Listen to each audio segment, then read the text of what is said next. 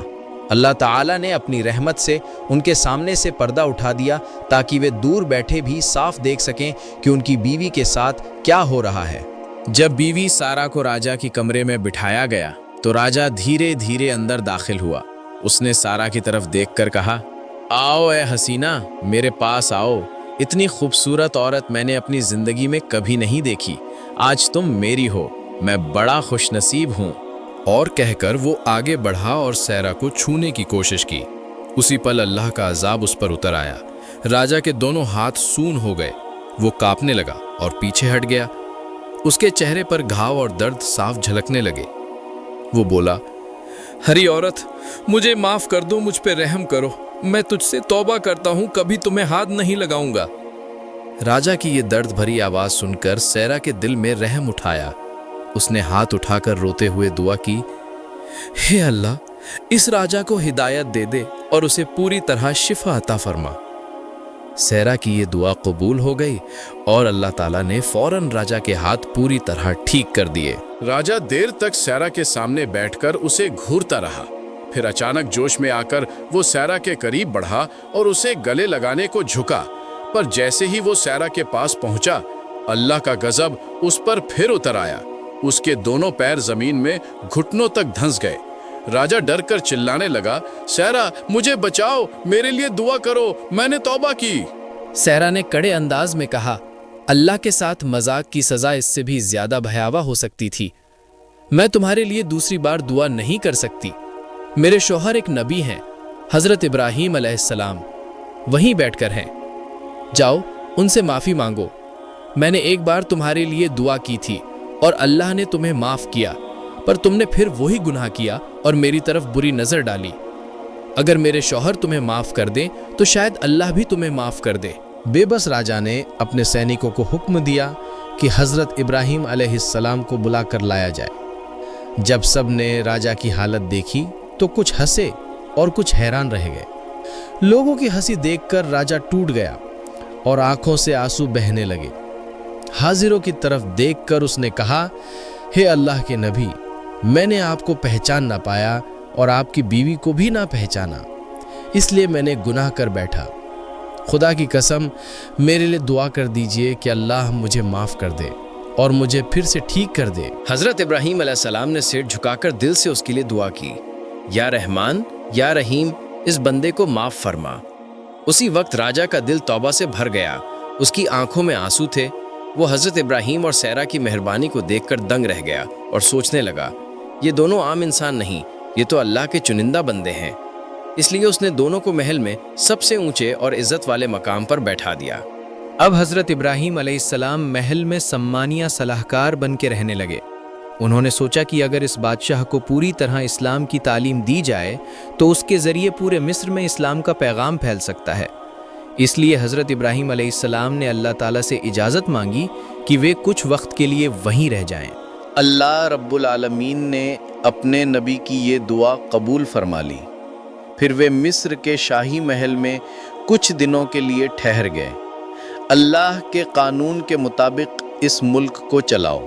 بادشاہ ان کے علم اور رحمت سے بھرے کردار سے اتنا متاثر ہوا کہ اس نے اللہ کے دربار میں سجدہ شکر ادا کیا اور اسلام قبول کر لیا۔ دھیرے دھیرے پورے مصر میں لوگ حضرت ابراہیم علیہ السلام کے ہاتھ پر اسلام قبول کرنے لگے۔ لا الہ الا اللہ کی صدائیں پورے ملک میں گونج اٹھیں۔ پھر ایک دن جب مصر میں اسلامی حکومت قائم ہو چکی تھی، حضرت ابراہیم علیہ السلام بادشاہ سے ملاقات کے لیے اس کے محل پہنچے۔ انہوں نے نرم لہجے میں کہا، اے بادشاہ، اللہ پاک رب العالمین کا حکم ہے کہ اب مجھے روانہ ہونا ہے۔ اگر آپ کی اجازت ہو تو میں شام یعنی سیریا کی طرف سفر کرنا چاہتا ہوں۔ یہ سن کر بادشاہ اداس ہو گیا اور بولا، اے اللہ کے نبی، میں آپ کی رحمت، آپ کی بھلائی اور آپ کی نصیحتیں کبھی نہیں بھول سکتا۔ میں آپ کو ایک تحفہ دینا چاہتا ہوں۔ پھر اس نے اپنے خاص لوگوں کو حکم دیا، ہاجرہ کو محل میں لاؤ۔ تھوڑی ہی دیر میں بی بی ہاجرہ کو حضرت ابراہیم علیہ السلام اور حضرت سارہ کے سامنے پیش کیا گیا۔ اسی ہاجرہ کی نسل سے ہمارے پیارے نبی رحمت للعالمین حضرت محمد مصطفیٰ صلی اللہ علیہ وسلم تشریف لائے۔ اصل میں بیوی ہاجرہ کوئی سادھارن داسی نہیں تھی، وہ ایک اونچے ونش کی شریف عورت تھی۔ مگر اس زمانے میں جب کسی یدھ میں کسی قبیلے کو ہار کا سامنا کرنا پڑتا تو ان کے مردوں اور عورتوں کو غلام اور داسی بنا لیا جاتا تھا۔ کسی جنگ میں جب ان کے قبیلے کو شکست ہوئی تو ہاجرہ اور ان کے لوگ قید ہو کر مصر کے بادشاہ کے قبضے میں آ گئے، اور وہیں سے اللہ کی مشیت سے وہ ایک نبی کی بیوی بنی اور اسلام کے اتہاس میں ان کا نام روشن ہو گیا۔ اسی سلسلے میں ہاجرہ نے اپنی آزادی کھو دی اور ایک بندی یعنی قیدی کے روپ میں رہنے لگی۔ بعد میں حضرت ابراہیم علیہ السلام نے ہاجرہ کو تحفے کے روپ میں سویکار کیا۔ پھر انہوں نے بادشاہ سے ایک التجا کی۔ انہوں نے کہا، اے عظیم بادشاہ، اب میں مصر چھوڑ کر شام کی اور روانہ ہونے والا ہوں۔ میرا دل چاہتا ہے کہ روانہ ہونے سے پہلے اس ملک کے لوگوں کو کچھ آخری نصیحت دے دوں۔ پھر وہ دن آ پہنچا۔ پورا مصر اس میدان میں امڑ آیا۔ چاروں طرف بھیڑ تھی، سناٹا اور ایک روحانی احساس پھیلا ہوا تھا۔ جب حضرت ابراہیم علیہ السلام منچ پر تشریف لائے تو پورا میدان خاموش ہو گیا۔ انہوں نے اپنے دونوں ہاتھ آسمان کی طرف اٹھائے اور بلند آواز میں کہا، اے لوگو، اللہ تعالیٰ سے ڈر کر رہو، ظلم، ناانصافی اور لالچ سے دور رہو۔ اللہ ہی سب کچھ دینے والا ہے، اسی پر بھروسہ رکھو۔ ان کی آواز میں ایسی روحانیت تھی کہ میدان میں بیٹھے ہر شخص کی آنکھیں نم ہو گئیں، لوگوں کے دل پسیج گئے۔ ہر زبان سے یہ الفاظ نکلے، ہم وعدہ کرتے ہیں اے نبی خدا، ہم زندگی بھر اسلام کے راستے پر قائم رہیں گے۔ جب یہ روحانی مجلس ختم ہوئی تو حضرت ابراہیم علیہ السلام نے سجدے میں جھک کر اللہ تعالیٰ کا شکر ادا کیا اور بولے، اے میرے رب، تو نے اپنی رحمت سے لوگوں کے دلوں میں روشنی بھر دی۔ پھر وہ دھیرے دھیرے بادشاہ کے ساتھ محل کی طرف روانہ ہوئے۔ چہرے پر سکون تھا، آنکھوں میں نور تھا۔